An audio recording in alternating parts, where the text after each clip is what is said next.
Let's talk about something kind of scary. What if the biggest dangers in your life, the things that could really trip you up, are the ones you literally can't see? That's what we're digging into today. Spiritual blind spots.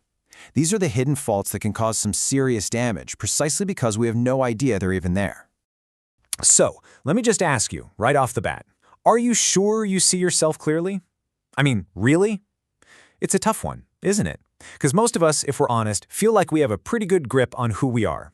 But the unsettling truth is, we might be missing something huge. Think about it like this. Every single time you get behind the wheel of a car, you know there's that one little area, right over your shoulder, where you just can't see. You can check your mirrors, you can crane your neck, but there's always that small, invisible pocket of potential danger. Well, that simple, everyday reality of driving, it's a perfect picture of a really deep spiritual truth. The Bible talks about the exact same kind of blind spots, only in our hearts and lives. These are areas of sin or brokenness that we are genuinely and dangerously unaware of. So for our first section, let's really unpack this whole driving analogy. It's the key to understanding what a spiritual blind spot actually is. Okay, so what are we really talking about here? A spiritual blind spot isn't just a one-off mistake. It's a pattern, a habit of thinking or feeling or acting that just doesn't line up with what God says is best for us. And here's the crucial part. We don't see it. It's hidden from our own view, usually by pride or just plain old habit or even deception. And hey, this isn't some new idea. Thousands of years ago, the writer of this psalm was praying this exact same thing. He knew, deep down, that he had faults he wasn't even aware of. It's a timeless part of being human. But this is where it gets really dangerous. You know what the biggest warning sign of a spiritual blind spot is? It's being absolutely 100% certain that you don't have one. Just look at the Pharisees in the Bible. These guys were the religious experts, the top of their class. And in the Gospel of John, they watched Jesus heal a man who was born blind. And what do they say? They confidently declare, "We see." They were totally sure they had it all figured out. But Jesus' comeback is, wow, it is just chilling. He basically tells them, because you say you see, because you're so arrogant about your spiritual sight, that's exactly why you're still blind. Their certainty was the very thing that locked the door to the truth. Jesus used another incredible image for this, the speck and the plank. You know how it goes, right? It is so easy to spot that tiny little speck of sawdust in someone else's eye.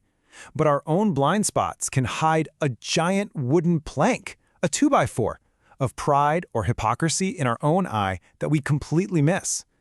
And listen, the consequences of leaving these things unchecked are really, really severe. Pride becomes, as one writer put it, a ticking time bomb. We can end up like that church in the book of Revelation, thinking we've got it all together, when in reality we're poor, blind, and naked. And maybe worst of all, if we try to lead others while we're blind, we just end up leading them right into a ditch with us. Okay, I know this is all starting to feel a little heavy. So how in the world can you know if you even have a blind spot? Let's get super practical and do a quick diagnostic check. So here are 4 common warning signs to look out for. Number 1, defensive reactions. Is there a certain topic that when someone brings it up, you just get irrationally angry or defensive? Number 2, recurring criticism. Have a couple of people you love and trust, given you the same piece of feedback? Pay attention to that. 3, you spot it in everyone else. If you are an absolute expert at seeing a particular flaw in other people, there's a decent chance you're missing it in the mirror. And number 4, spiritual justifications. This is when you start using God talk or Bible verses to defend something that looks a lot like disobedience. Now, here is the really good news. We are not left alone in the dark trying to figure this all out. God actually gives us tools to help us see more clearly. You can think of these as God's mirrors and proximity sensors for our souls. First up, the Word of God. It's like a mirror that shows us what's really going on inside. Then there's wise counsel, those trusted friends or mentors who can see our blind spots way better than we can. And finally, simple, humble prayer. Just asking God straight up, search me, show me if there's anything in me that's hurting you or me. And if you want to see just how powerful wise counsel can be, oh man, look at King David. This is a guy the Bible calls a man after God's own heart. Yet he fell into this massive, catastrophic blind spot involving adultery and then murder to cover it up.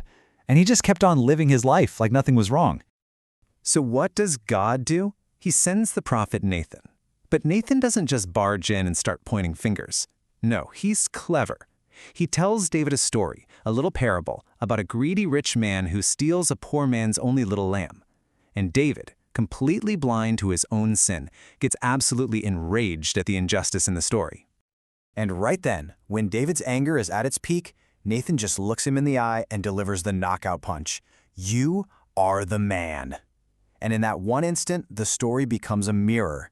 David's blind spot is shattered, and he finally sees the horror of what he's done. And that's the big takeaway for us, right? We all need a Nathan in our lives. We need someone who loves us enough to hold up that mirror and tell us the hard truth. The real question isn't whether we need it, it's are we humble enough to actually listen when they speak? So, let's bring this whole thing full circle, back to our driving analogy, and talk about some practical next steps for moving forward with humility. Here's some fantastic advice on how to handle all this. First, don't panic. Seriously, you can only deal with the sins you actually know about, so just focus there. Second, be aware. Just accept the fact that you have blind spots. We all do. And like a good driver checking their mirrors, just move forward with a bit more caution and a lot more humility. And third, be patient. Be patient with yourself as God works on you, and try to be patient with other people, because guess what? They've got blind spots too. And that really is the key, isn't it? The goal here is not instant perfection. It's not about suddenly becoming perfectly self-aware overnight. It's about making humble, attentive progress one day at a time. So, as we wrap this up, I'll just leave you with this to think about. What might be in your blind spot today? And maybe more importantly, who is the Nathan that God might be trying to use to help you see it?